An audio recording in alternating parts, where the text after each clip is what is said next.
It is Saturday, the 7th of December, 2024. My name is Pigeon Rose, and this is my song of the day.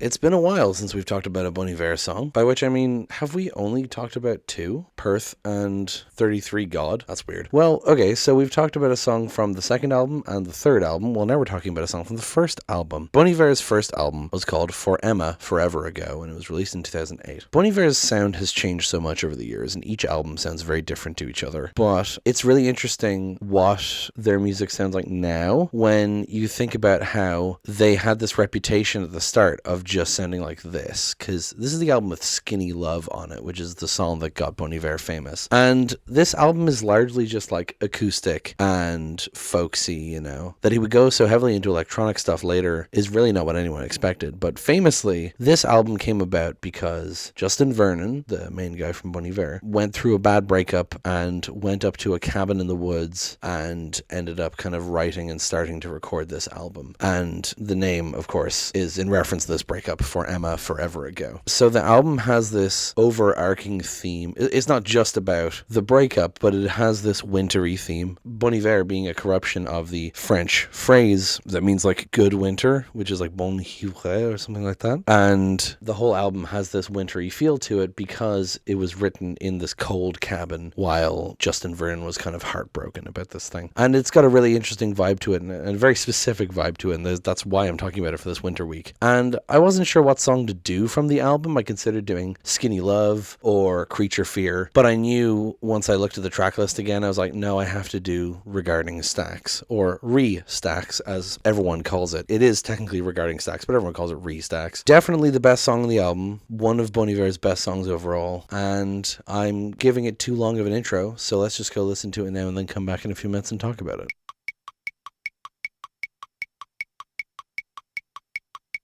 There it is, Regarding Stacks by Bon Iver. I think it was Winter I was saying it about by Andrew Wong, that it feels like a warm fire, but also it feels like shivering. I feel like this song also has that kind of vibe. It really just feels like warmth, even though it's a hopeful song in the end, but it has this kind of melancholic feel to it. But it does feel like you're sitting in front of a fire. Oh, I'm sure someone's made that like this with campfire sounds, you know? Anyway, I've already talked about the inspiration for the song, so I'm just going to get into reading the lyrics, because musically it's quite simple, although I do really like the guitar playing. It's a really nice sound to the guitar, and I like the kind of, I suppose you would call it a riff, but mostly it's just the guitar and his vocals, his classic falsetto vocals. And in true Justin Vernon fashion, the lyrics have kind of strange references in them, although they're not as strange as they later grew to be.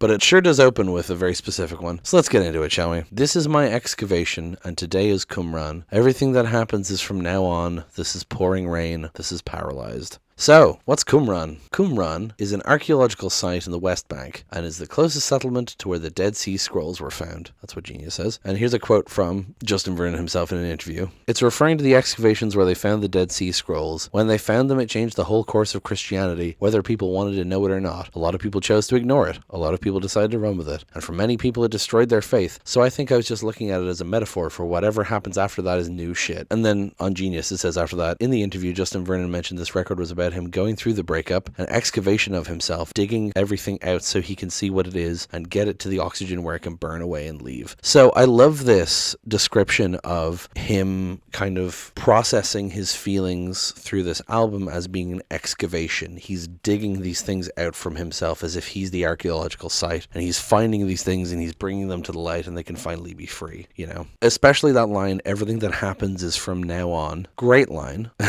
Just talking about like starting a new phase in your life, you know? This is pouring rain, this is paralyzed is a really interesting line. It makes me think that like pouring rain is motion and paralyzed is not motion. It's kind of about this transitional period is what it makes me think of. I don't entirely know what it's about. Then the next verse, I keep throwing it down 200 at a time, and it's hard to find it when you knew it, when your money's gone and you're drunk as hell. So this is actually about how Justin Vernon lost money in online gambling, and this was kind of, you know, part of this low point in his life with this breakup and everything. There's a specific quote from him in an interview. I lost $220 online, which at that point was all my money. It was a microcosm of the rest of the stuff in my life. Like, yes, you are actually not able to control this. So he's comparing this kind of online gambling loss to the breakup and just kind of the fickleness of nature and the cruelty of life, that you can't control these things, you know? I keep throwing down 200 at a time, and it's hard to find when you knew it, when your money's gone and you're drunk as hell. Just, you know, having no money, being drunk, trying to find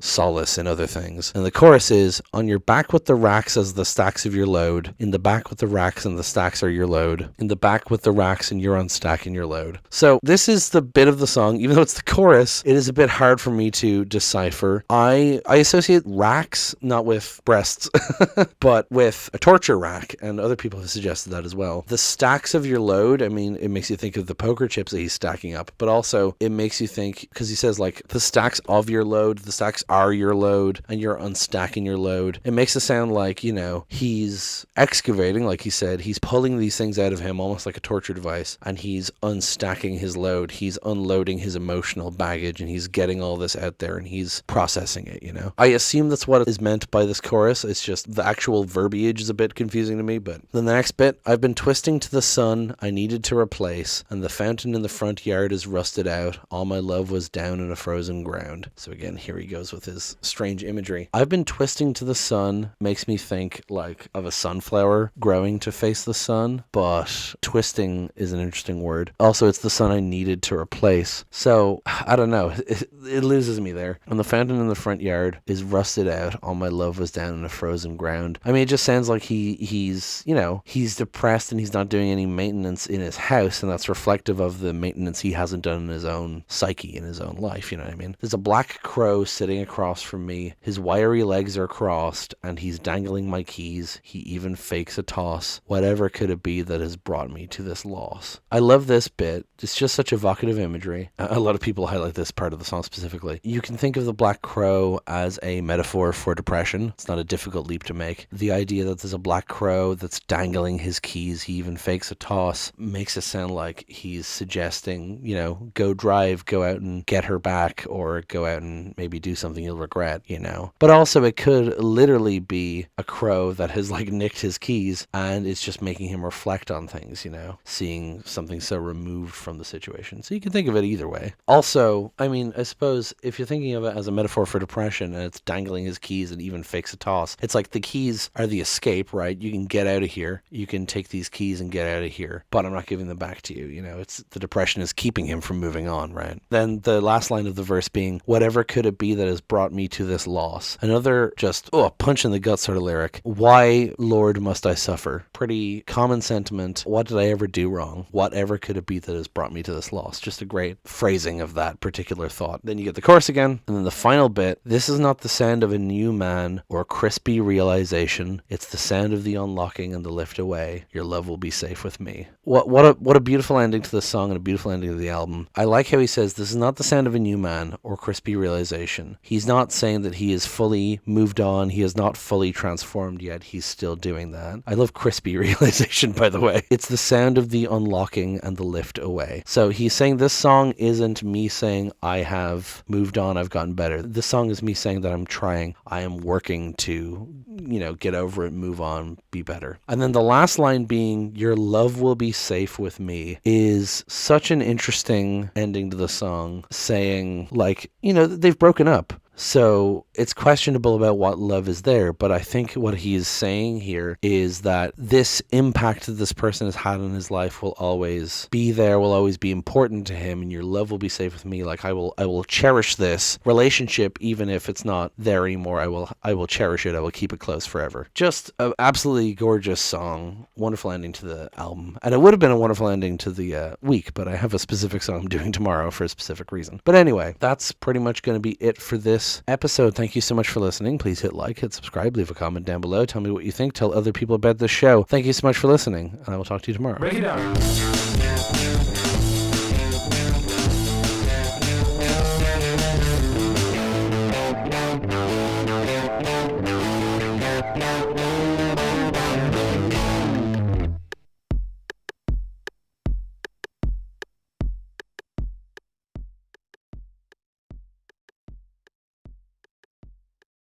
The song is me saying that I'm trying. This is me trying.